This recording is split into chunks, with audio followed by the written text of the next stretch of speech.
The zip ties cut into Sandra Bishop's wrists as she stood under the fluorescent lights, barefoot in her cotton nightgown, while 40 men in $1,000 suits studied her like meat. The auctioneer's voice echoed through the Newark warehouse. 300,000 to the gentleman in the back. Sandra's eyes found him then, Dimitri Padovano, the most feared Mafia boss on the East Coast, sitting perfectly still in the shadows. He just bought her. Her own father had sold her to cover a gambling debt, and this man, this killer, had purchased her with a single raised finger. But what happened in the car ride home that night? What Dimitri whispered to her as they drove through the dark? That changed everything, because Sandra Bishop wasn't going to be a victim, and Dimitri Padovano wasn't the monster she thought he was. This is the story of how a girl sold at auction became the most dangerous woman in the New Jersey underworld. And it started 72 hours before that warehouse, when her father looked her in the eye and told her she had 3 days to say goodbye to her life. Robert Bishop's hand shook as he poured whiskey at 3 p.m. on a Sunday. Sandra watched from the doorway of his office in their cramped Jersey City apartment, her waitress apron still tied around her waist from the morning shift. She'd been pulling doubles at the diner for 6 months, saving for community college. $11,000 in a shoebox under her bed. Dreams of getting out, starting over, maybe studying art history at a real university someday. "Baby girl, I need to tell you something," her father said without turning around. His voice had that hollow quality that made Sandra's stomach drop. She'd heard it before, when the car got repossessed, when they got evicted from the nicer apartment, when her mother finally left them both behind. "How much do you owe this time?" Sandra kept her voice flat. He turned, 53 but looking 70. Gray skin, bloodshot eyes. $400,000. The number punched the air from her lungs. $400,000. Her father managed a hardware store for $35,000 a year. There was no way, no possible way. "I had a sure thing," Robert continued, words tumbling out fast. "Basketball playoffs. Fixed game. I borrowed money from Dimitri Padovano's people to place the bet. It was guaranteed, Sandra. Guaranteed." He laughed, bitter and broken. Except the player they paid off broke his ankle in the third quarter. Pure bad luck. Dimitri Padovano. Even Sandra knew that name. The man who controlled everything from Atlantic City to Boston. Drugs, gambling, protection. The man whose enemies disappeared into the Hudson River wearing cement shoes. "They gave me 3 weeks, her father said. "That was 2 weeks ago. I sold everything. The car, my watch, my 401k. I have $43,000. They want the rest by Wednesday." His eyes met hers, wet with tears. "Or they'll kill me, baby." Sandra spent the next 48 hours trying to solve impossible math. She called every relative, all broke, all scared, all suddenly unreachable. She went to banks who laughed at her, loan sharks who wanted collateral she didn't have. Her boyfriend Marcus said they should run, disappear somewhere out west. But Sandra had seen enough movies to know you don't run from the Mafia. They always find you. Tuesday night, her father came home with a look on his face she'd never seen before. Resignation mixed with something else. Relief, maybe. "There's a way out," he said quietly. Sandra looked up from her phone, where she'd been refreshing her bank account like the numbers might magically multiply. "What way?" "Padovano's people run private auctions. For girls." He couldn't meet her eyes. "If you agree to be sold, they'll forgive the entire debt. All of it." The words didn't make sense. Sandra's brain rejected them, kicked them out, refused to process. "You want to sell me?" "It's not slavery," Robert said quickly. They explained it. "It's like an arranged marriage. These men are wealthy, powerful. Whoever buys you, you'd live in luxury. Never have to work at that diner again, never struggle. Listen to yourself." Sandra stood, her whole body shaking. "You're selling your daughter because you couldn't stop gambling." "They'll kill me." His voice cracked. "Sandra, they will put a bullet in my head and throw me in the river. Is that what you want?" There it was. The emotional blackmail she'd lived with her entire life. If she didn't help, didn't sacrifice, didn't set herself on fire to keep him warm, she was the bad daughter. The one who let him die. Sandra thought about her mother, who'd run away when Sandra was 7 and never looked back. She'd always thought her mother was weak. Selfish. Now she understood. "If I do this, Sandra heard herself say. You get help. Real help. Gamblers Anonymous. Therapy. I promise, baby. I swear on my life. He'd been swearing on his life for 22 years. The men came Wednesday at 11 p.m. Polite. Almost gentle. They let Sandra pack a small bag, though they told her she wouldn't need it. Everything would be provided. Her father couldn't watch as they let her out. Couldn't even look at her. The warehouse was in Newark, deep in an industrial area where screams wouldn't matter. 12 other girls waited in a locked room. Some crying. Some blank-faced. One looked maybe 17. First time, a blonde girl asked Sandra. She had dead eyes. First time being sold. Sandra's voice dripped acid. Yeah. Some of these guys are okay. Rough, but they pay well if you play along. Don't fight. It's worse if you fight. Sandra wanted to throw up. They took her last. She heard the auction through the walls. The auctioneer's booming voice. Men shouting numbers, sometimes applause. One girl came back sobbing. Another looked relieved, like she'd dodged something worse. Then it was Sandra's turn. The zip ties bit into her wrists as guards pushed her onto a raised platform. Lights blazed from above. 40 men in suits stared up at her.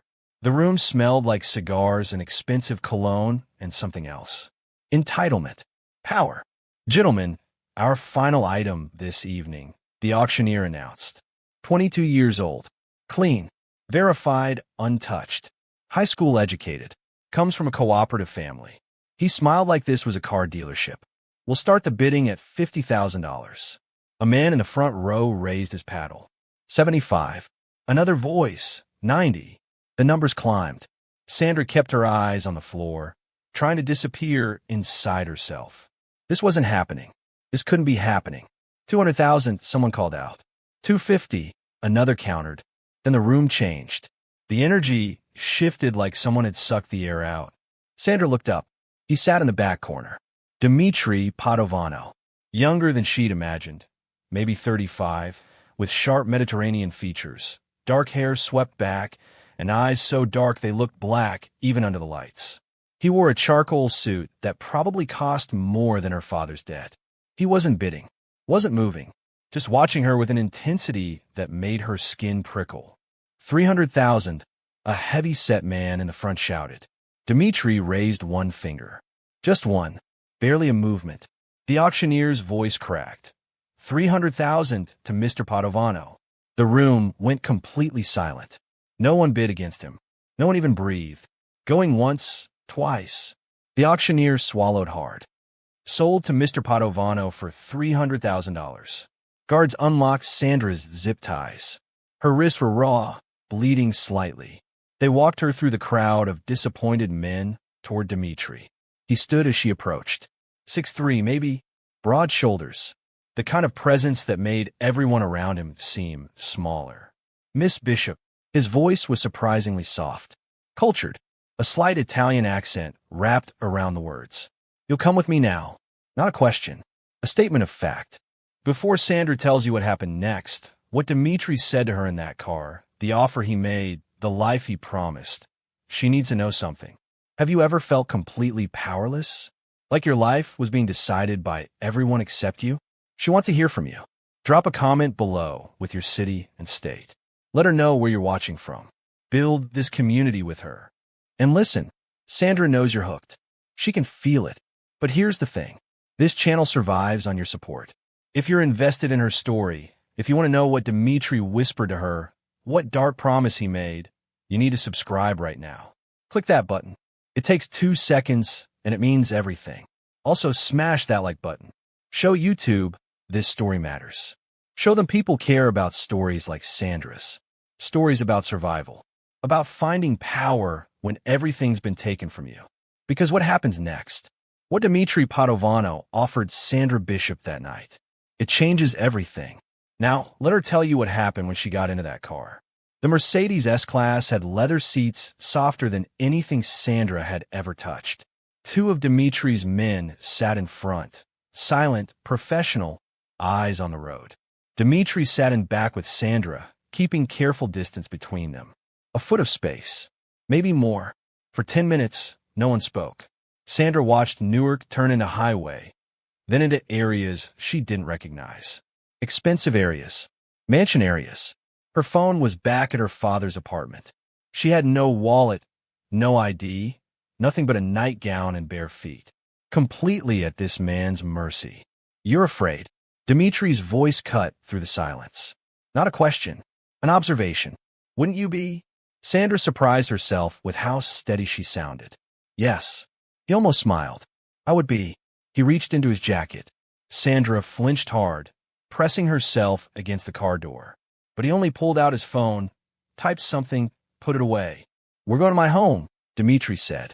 When we arrive, my housekeeper Maria will draw you a bath. Find you proper clothes. You'll eat something. Then we'll talk. Talk about what? About the rules of our arrangement. Arrangement? Like this was a business merger. Like he hadn't just bought a human being at an auction. I don't understand why you did this, Sandra said. There were other girls. Younger. Girls who went for half what you paid. Dimitri looked at her fully for the first time. His eyes were impossibly dark, but there was something in them. Intelligence. Calculation. Something else she couldn't name. You were the only one who looked me in the eye, he said simply. The others looked at the floor, the walls, at nothing. You looked directly at me. Do you remember? Sandra did remember. For just a moment, their eyes had locked. She'd been trying to see if there was any humanity in there. Any chance he might be different. That took courage, Dimitri continued. I have use for courage. The word use made Sandra's skin crawl. What are you going to do to me? Nothing you don't agree to. He said it like he was discussing the weather. I'm not a rapist, Miss Bishop. I'm not a savage. I have a proposal for you. You're free to accept or decline. And if I decline, then I'll take you wherever you want to go. Your father's debt will still be forgiven. You'll never see me again. It was too easy, too clean. There had to be a catch. Why would you do that? You just paid $300,000. Because I'm not the man you think I am. Dimitri's voice was soft, almost sad. The mansion in Alpine made Sandra's breath stop. 5 acres of manicure grounds. Stone and glass and security that looked military grade. Inside was even more overwhelming. Marble floors, crystal chandeliers, paintings that belonged to museums. Maria turned out to be a kind-faced woman in her 60s who spoke with a thick Italian accent and treated Sandra like an honored guest, not property. She ran a bath with lavender oil.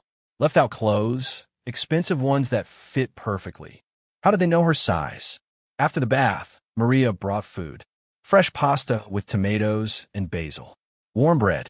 Salad with figs and prosciutto. Sandra hadn't eaten in 2 days. She devoured everything. Then Dimitri knocked. May I come in? Still asking permission. Sandra nodded. He'd changed into dark slacks and a white dress shirt, sleeves rolled up. Less formal. Younger. He sat in a chair across from where she perched on the bed and folded his hands. I'm going to be direct. Sandra. May I call you Sandra? She nodded again.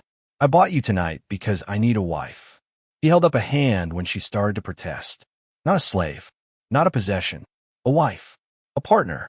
Someone who can appear at my side at social functions, host dinners, present a united front. In return, you'll live here. Have access to anything you need. Be under my protection. No one will ever touch you or threaten you again. Sandra's mind spun. You paid $300,000 for a fake wife? You could have just hired someone. I need someone whose loyalty I can ensure. Someone who has nowhere else to go. No divided allegiances. Someone desperate, Sandra said bitterly. Someone with everything to gain and nothing to lose. Dimitri's voice didn't change. I'm offering you a life, Sandra. Safety, comfort, education if you want it. I'll pay for any university you choose. You'll have your own bank account, your own money. In public, you'll be my devoted wife. In private, he paused. In private, we can be strangers if you prefer. I won't touch you, won't demand anything physical. You'll have your own bedroom, your own space. Why? The question burst out of her. Why do you need this? For the first time, Dimitri looked uncomfortable. My world is very traditional. The men I do business with don't respect a bachelor. They think a man without a family has no honor, no roots, nothing to lose. It makes them nervous. I've lost opportunities because of this.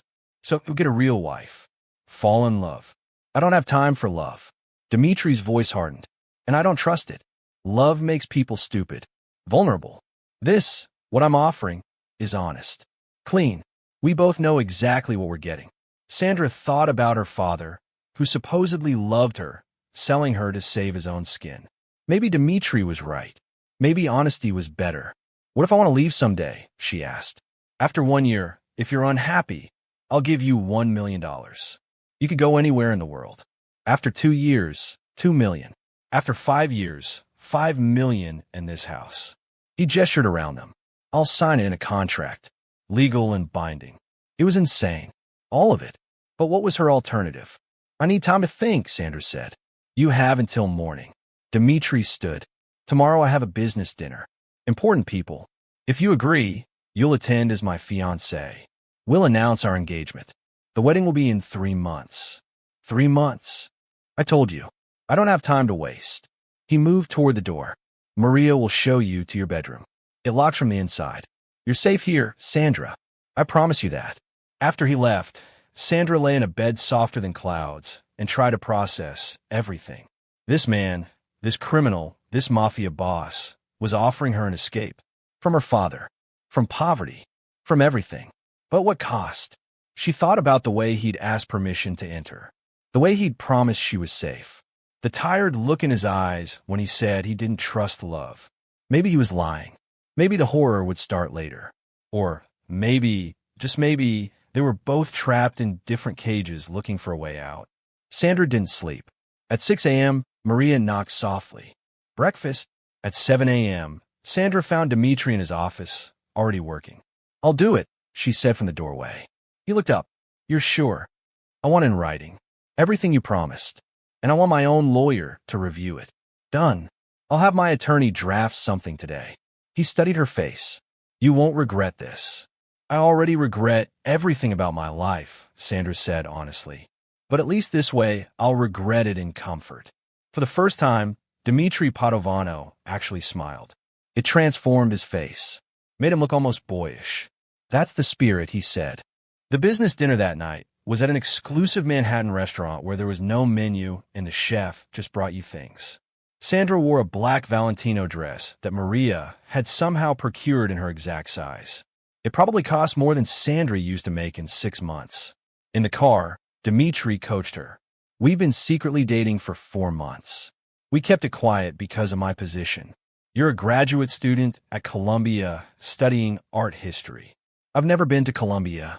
If anyone asks specifics, say you're focusing on Renaissance painters and change the subject. Ask them questions about themselves. Rich people love talking about themselves. The dinner was 12 people at a private table, all dripping with wealth. The men were older, powerful. Their wives were younger, decorated, clearly chosen for appearance. They all looked at Sandra with curiosity, tinged with something else. Suspicion, maybe. Dmitri, you dog. A heavy-set man named Carlo boomed. You've been holding out on us. Where did you find this beauty? We met at an art gallery, Dmitri said smoothly, his hand finding Sandra's under the table. His grip was warm, steady. She was admiring a Caravaggio. I knew immediately she was special. The conversation moved to business, deals Sandra didn't understand, names of people she didn't recognize. But she noticed how Dmitri operated. He spoke less than everyone else. But when he did speak, the table went silent. He had real power here. The kind you didn't buy. The kind you earned through fear and respect. During dessert, Carlo's wife Natasha, a blonde who couldn't have been older than 25, leaned towards Sandra. How long have you been together? For months, Sandra said. And he's already so possessive of you. Natasha's smile didn't reach her eyes. That's good. Means he's serious. Dmitri doesn't do anything halfway. If he chose you, you must be very special. There was a warning in her tone. Or maybe jealousy. After dinner, in the car, Sandra finally breathed. You did well, Dmitri said. I felt like a fraud. We're all frauds, Sandra. We're all pretending to be something we're not. You just did it better than most. Back at the house, Dmitri surprised her by asking, would you like a drink? Something to settle your nerves. They ended up in his study, a room lined with books in Italian and English, drinking scotch that burned perfectly. Can I ask you something? Sandra said, of course. Why do you do this? The Mafia stuff. You're clearly smart, educated. You could do anything. Dmitri swirled his drink. I was born into it. My father ran the organization before me. His father before him. In my world, you don't choose your destiny. It chooses you. You could leave. And go where? Do what? He looked at her. This is all I know, Sandra. All I'm good at. We're not so different, you and I. We're both trapped by the choices of our parents. It was the most honest thing anyone had said to her in years. Over the next 3 months, Sandra's life transformed. Dmitri kept every promise. Her own lawyer reviewed the contract. It was exactly as described. $50,000 deposited monthly into her personal account. She enrolled at Columbia. Actually enrolled. Art history major. Dmitri paid the tuition without blinking. They fell into a routine. Dmitri worked constantly, disappearing for hours or days to handle business. Sandra studied, explored the mansion, learned to cook Italian food with Maria. Twice a week, they had dinner together. Public dinners where they played loving couple. Sandra got better at it. Better at touching his arm affectionately, laughing at his jokes, leaning into him like she belonged there. In private, they were something else. Not friends exactly. Not strangers anymore either. Dmitri asked about her classes. She asked about his day. He'd give her edited versions. I met with union representatives instead of I threatened to kill a union boss who was skimming money. He never lied to her, but he protected her from the worst of it. 2 months before the wedding, her father called. Sandra had blocked his number, but he found a way through Maria. Baby, it's Dad. Please. I just want to talk. Sandra almost didn't call back, but some sick part of her needed to hear what he'd say. Hello. Robert Bishop sounded small.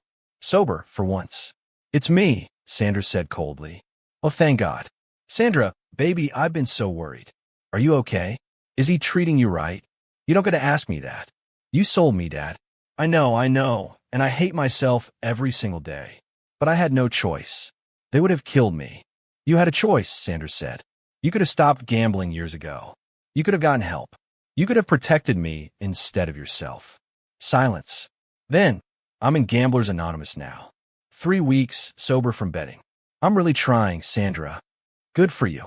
I was hoping maybe we could get coffee sometime. I want to see you. Sandra laughed bitterly. You want to see the mansion I'm living in. You want to make yourself feel better. That's not fair. Fair. Her voice rose. You want to talk about fair? You sold your daughter at an auction. You don't get coffee. You don't get to feel better. You get nothing from me. She hung up. Her hands were shaking. Dmitri found her 10 minutes later, sitting on the floor of her bedroom, crying. He didn't say anything. Just sat down next to her, close but not quite touching. He called, Sandra finally said.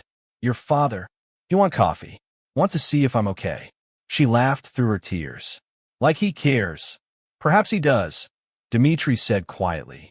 People are capable of terrible things and still loving someone. The two can coexist.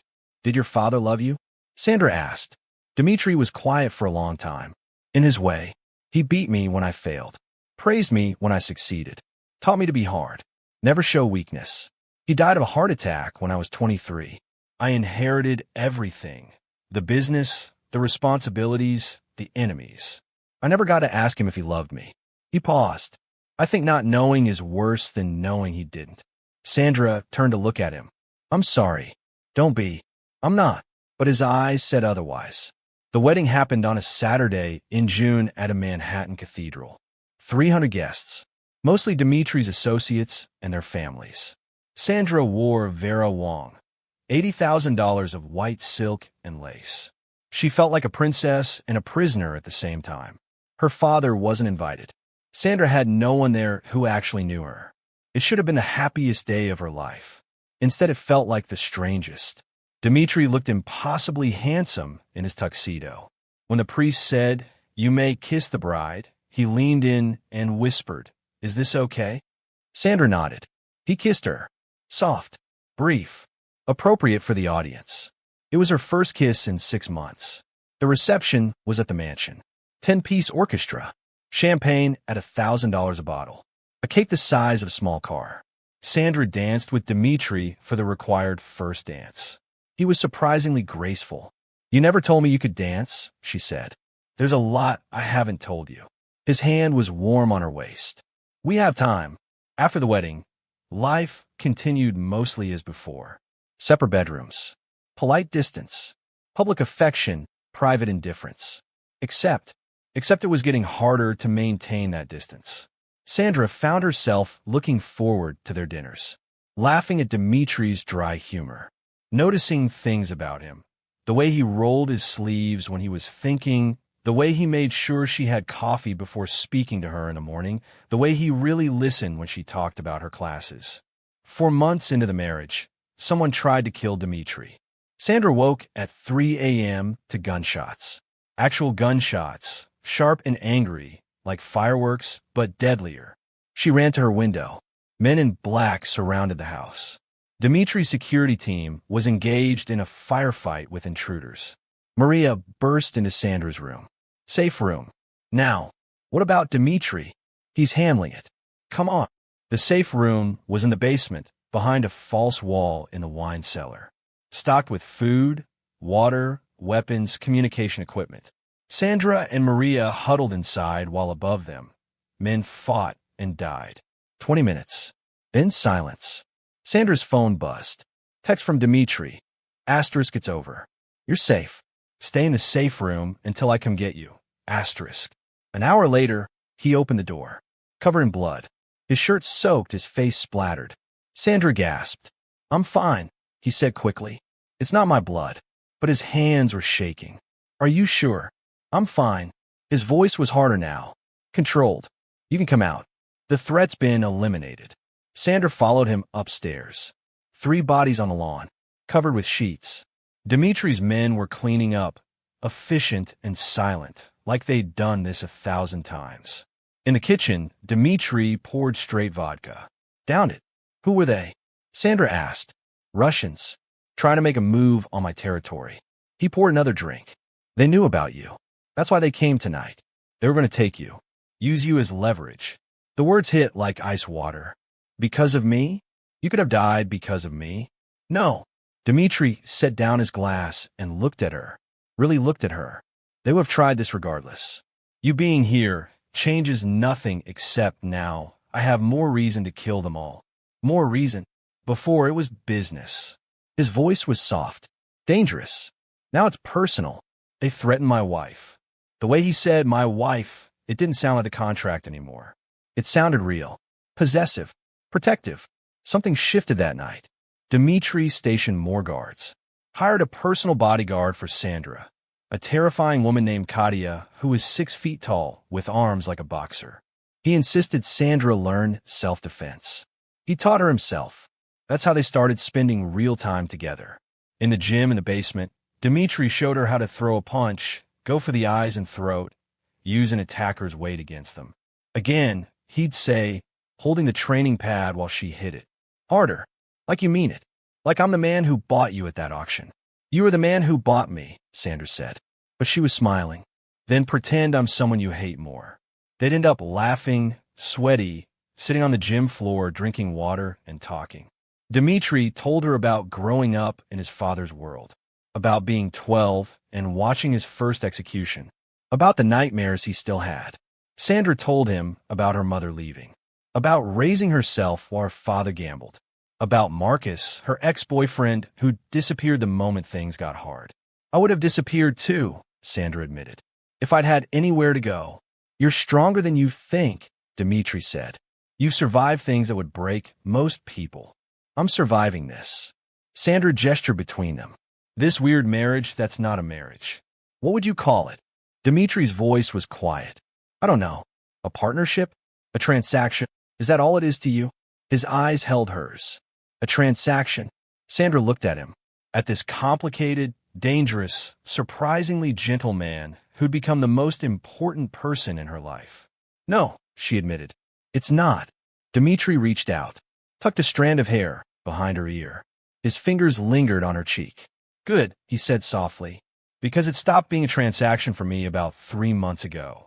He kissed her, really kissed her this time, not for an audience, not because it was required, because he wanted to. Sandra kissed him back, because somewhere along the way, she'd fallen in love with her husband. That night, everything changed.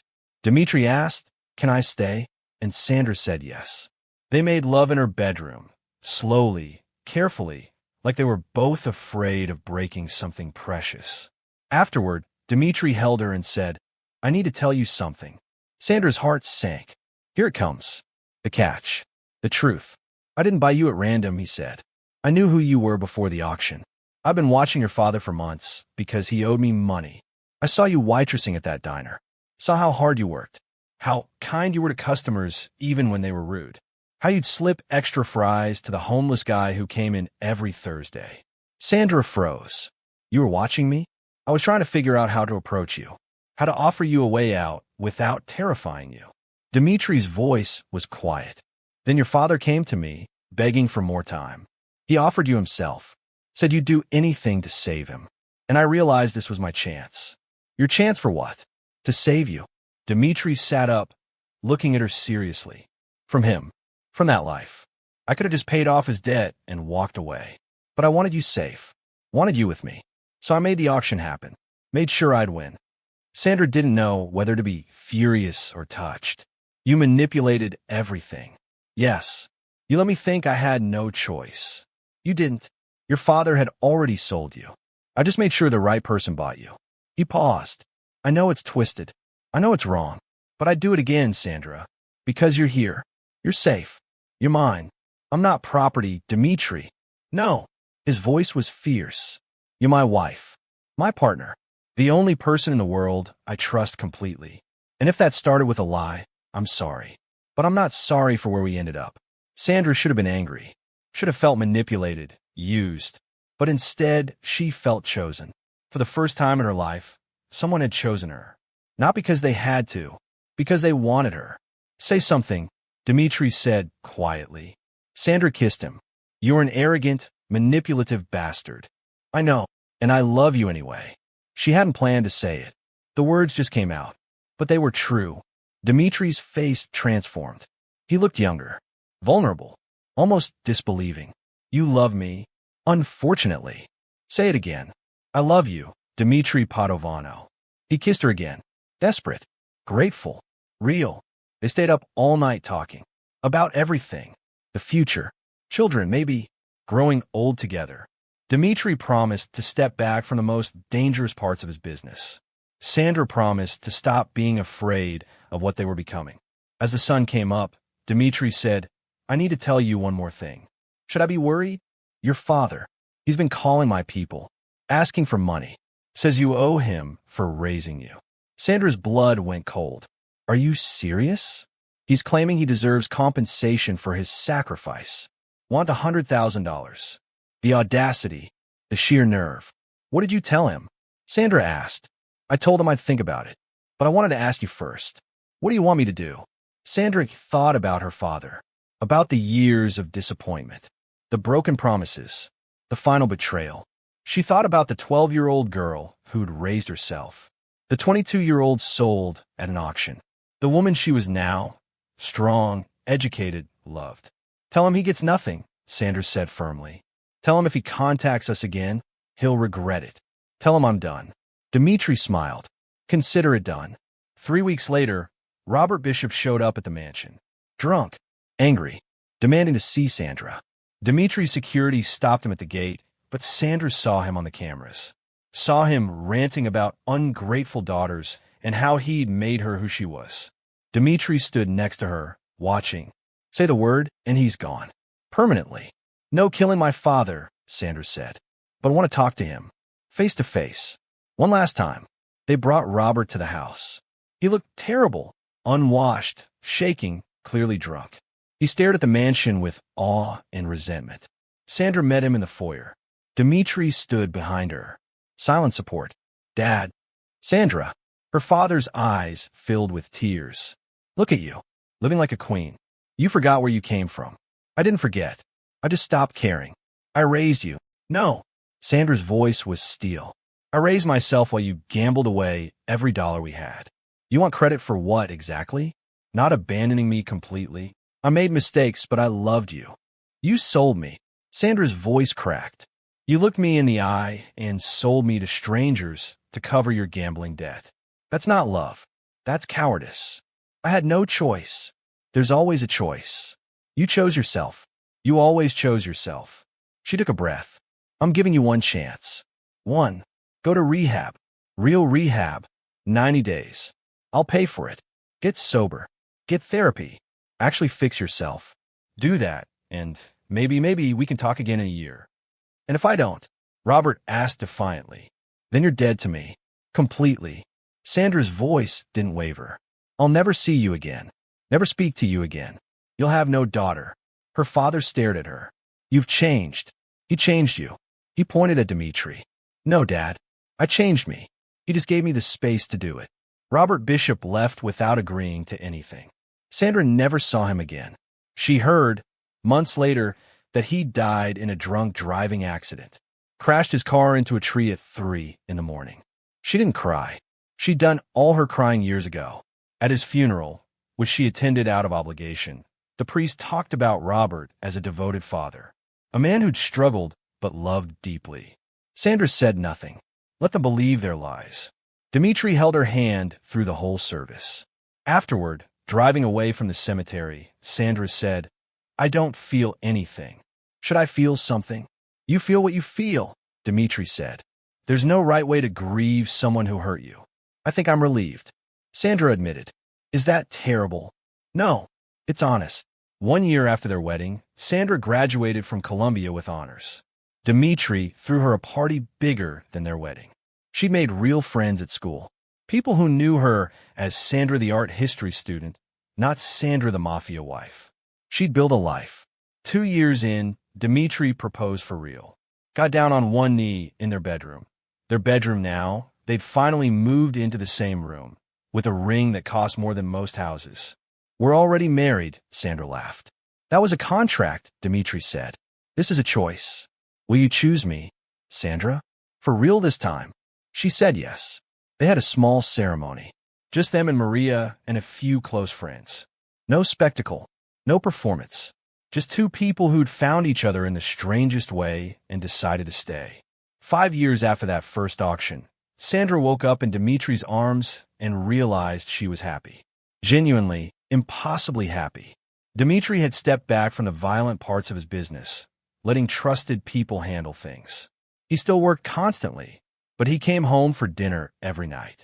Made time for her. For them. Sandra had started her own art gallery, showcasing emerging artists from difficult backgrounds. She used Dimitri's money and connections, yes, but she'd built something meaningful, something hers. They talked about children sometimes. Not yet, but someday, when the world was safer, when they were ready. One night, lying in bed, Sandra asked, Do you ever regret it? The way we started? Never, Dimitri said without hesitation. Do you? Sandra thought about the girl on that auction platform. Terrified. Alone. Certain her life was over. She thought about everything that came after. The fear, the confusion, the slow building of trust, the unexpected love. No, she said finally. I don't regret it. I regret what my father did. How I got there. But not where I ended up. With me, Dimitri said. With you. She kissed him. You did promise to protect me forever, you know. That first night, you said I'd be safe. And you are. I know. And she was. Not because Dimitri was powerful or dangerous or feared, but because he'd kept every promise he'd ever made her. Because he'd seen her, really seen her, when everyone else in her life had looked through her. Because somehow, impossibly, the man who'd bought her had set her free. And that's how Sandra Bishop became Sandra Padovano. How a girl sold at auction became a queen. Now Sandra wants to hear from you. Where are you watching from? Drop your city and state in the comments right now. Tell her, do you think Dimitri was right to manipulate the auction? Should Sandra have forgiven her father? Could you fall in love with someone who bought you? If this story moved you, hit that like button. It takes 2 seconds and helps more than you know. And subscribe, please. Because Sandra shares stories like this every week. Stories of survival, of unexpected love, of finding strength in impossible places. Your support means everything. So subscribe right now. You won't regret it. And remember, your worth isn't determined by who chose you or who left you. It's determined by who you choose to become after. Sandra chose strength. What will you choose? Thank you for being here, for listening to her story, for being part of this community. Until next time, remember, sometimes the person who saves you is the last person you'd expect. And sometimes the life you're afraid of is the life you were meant for all along.